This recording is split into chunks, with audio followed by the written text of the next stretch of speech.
Welcome to Old Testament in a Year. Day 117. Judges 20. Then all the Israelites were united as one man, from Dan in the north to Beersheba in the south, including those from across the Jordan in the land of Gilead. The entire community assembled in the presence of the Lord at Mizpah. The leaders of all the people and all the tribes of Israel, 400,000 warriors armed with swords, took their positions in the assembly of the people of God. Word soon reached the land of Benjamin that the other tribes had gone up to Mizpah. The Israelites then asked how this terrible crime had happened.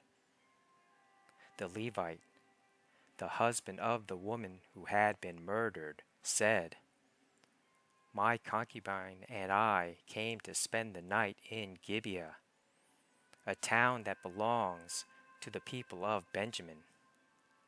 That night, some of the leading citizens of Gibeah surrounded the house, planning to kill me, and they raped my concubine until she was dead.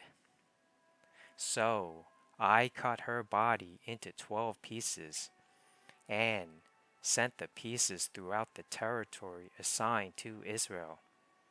For these men have committed a terrible and shameful crime.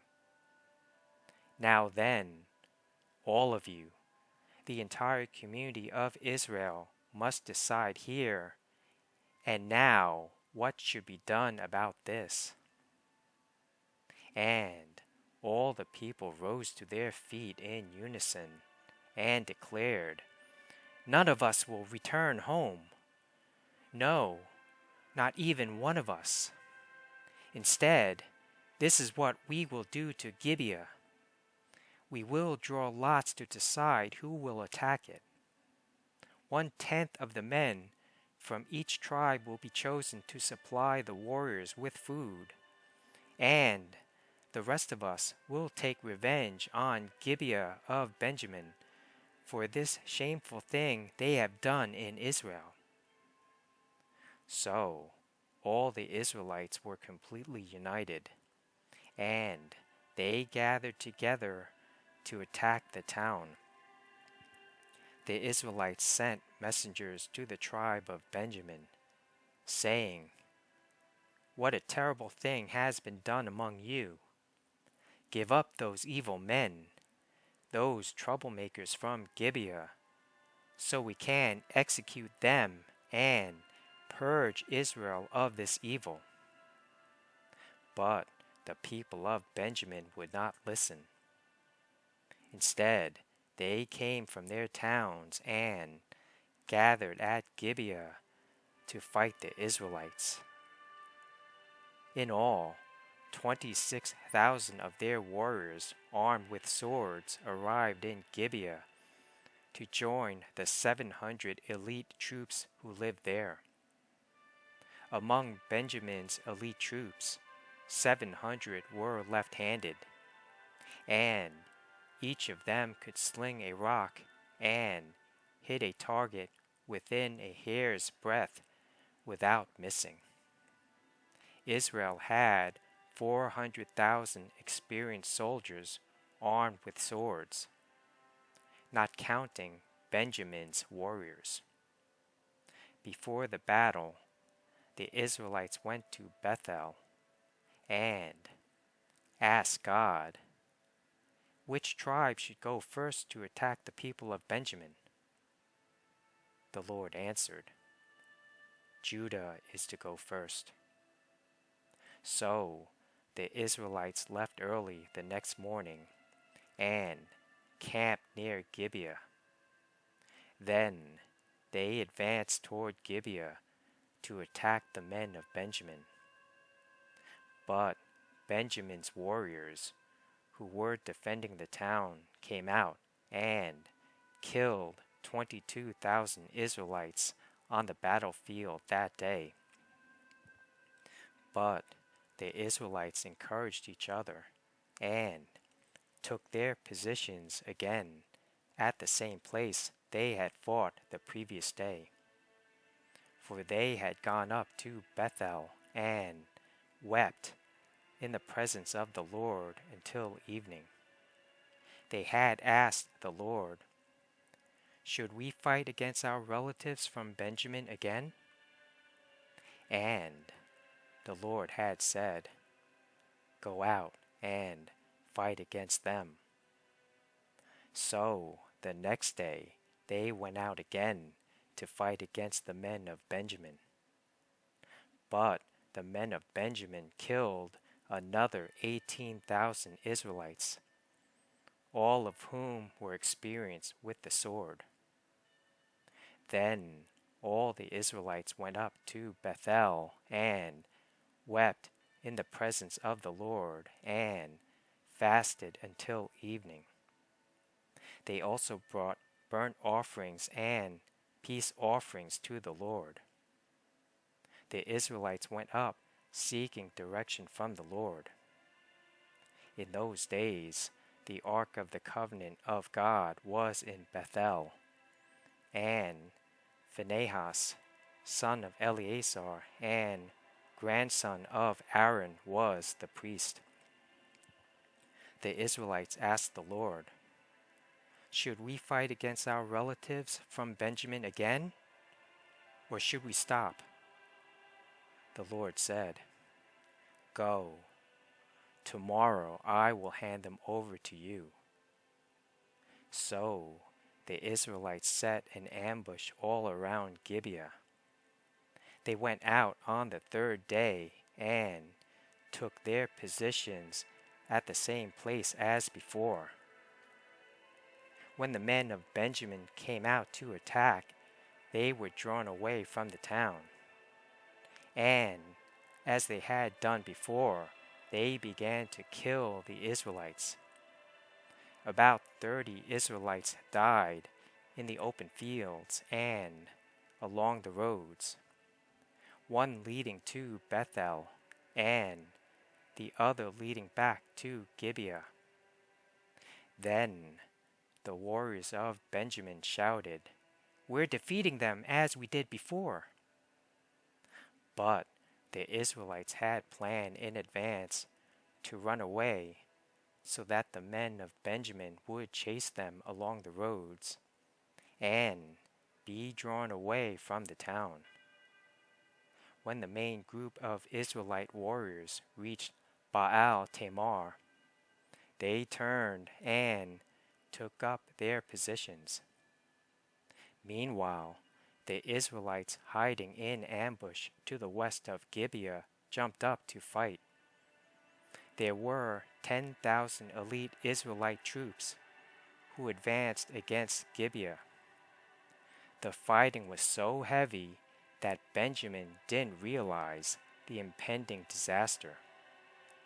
So the Lord helped Israel defeat Benjamin, and that day the Israelites killed 25,100 of Benjamin's warriors, all of whom were experienced swordsmen. Then the men of Benjamin saw that they were beaten. The Israelites had retreated from Benjamin's warriors in order to give those hiding in ambush more room to maneuver against Gibeah. Then those who were hiding rushed in from all sides and killed everyone in the town. They had arranged to send up a large cloud of smoke from the town as a signal. When the Israelites saw the smoke, they turned and attacked Benjamin's warriors. By that time, Benjamin's warriors had killed about 30 Israelites, and they shouted, "We're defeating them as we did in the first battle." But when the warriors of Benjamin looked behind them and saw the smoke rising into the sky from every part of the town, the men of Israel turned and attacked. At this point, the men of Benjamin became terrified because they realized disaster was close at hand. So they turned around and fled before the Israelites toward the wilderness. But they couldn't escape the battle, and the people who came out of the nearby towns were also killed. The Israelites surrounded the men of Benjamin and chased them relentlessly, finally overtaking them east of Gibeah. That day, 18,000 of Benjamin's strongest warriors died in battle. The survivors fled into the wilderness toward the rock of Rimmon. But Israel killed 5,000 of them along the road. They continued the chase until they had killed another 2,000 near Gidom. So that day the tribe of Benjamin lost 25,000 strong warriors armed with swords, leaving only 600 men who escaped to the rock of Rimmon, where they lived for 4 months. And the Israelites returned and slaughtered every living thing in all the towns, the people, the livestock, and everything they found. They also burned down all the towns they came to. Judges 21.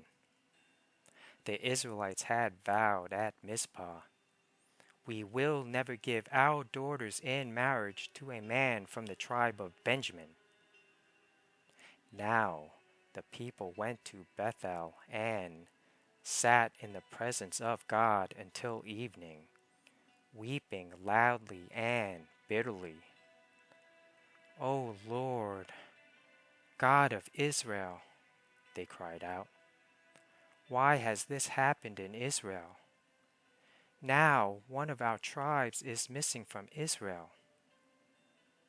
Early the next morning, the people built an altar and presented their burnt offerings and peace offerings on it. Then they said, "Who among the tribes of Israel did not join us at Mizpah when we held our assembly in the presence of the Lord?" At that time they had taken a solemn oath in the Lord's presence, vowing that anyone who refused to come would be put to death. The Israelites felt sorry for their brother Benjamin and said, "Today one of the tribes of Israel has been cut off. How can we find wives for the few who remain, since we have sworn by the Lord not to give them our daughters in marriage?" So they asked, "Who among the tribes of Israel did not join us at Mizpah when we assembled in the presence of the Lord?" And they discovered that no one from Jabesh Gilead had attended the assembly. For after they counted all the people, no one from Jabesh Gilead was present. So the assembly sent 12,000 of their best warriors to Jabesh Gilead with orders to kill everyone there, including women and children. "This is what you are to do," they said. "Completely destroy all the males and every woman who is not a virgin." Among the residents of Jabesh Gilead, they found 400 young virgins who had never slept with a man, and they brought them to the camp of Shiloh in the land of Canaan. The Israelite assembly sent a peace delegation to the remaining people of Benjamin who were living at the rock of Rimmon. Then the men of Benjamin returned to their homes, and the 400 women of Jabesh Gilead who had been spared were given to them as wives. But there were not enough women for all of them. The people felt sorry for Benjamin, because the Lord had made this gap among the tribes of Israel. So the elders of the assembly asked, "How can we find wives for the few who remain, since the women of the tribe of Benjamin are dead? There must be heirs for the survivors, so that an entire tribe of Israel is not wiped out. But we cannot give them our own daughters in marriage, because we have sworn with a solemn oath that anyone who does this will fall under God's curse." Then they thought of the annual festival of the Lord held in Shiloh, south of Lebanah and north of Bethel, along the east side of the road that goes from Bethel to Shechem. They told the men of Benjamin, who still needed wives, "Go and hide in the vineyards. When you see the young women of Shiloh come out for their dances, rush out from the vineyards, and each of you can take one of them home to the land of Benjamin to be your wife. And when their fathers and brothers come to us in protest, we will tell them, 'Please be sympathetic. Let them have your daughters, for we didn't find wives for all of them when we destroyed Jabesh Gilead. And you are not guilty of breaking the vow, since you did not actually give your daughters to them in marriage.' So the men of Benjamin did as they were told. Each man caught one of the women as she danced in the celebration, and carried her off to be his wife. They returned to their own land, and they rebuilt their towns and lived in them.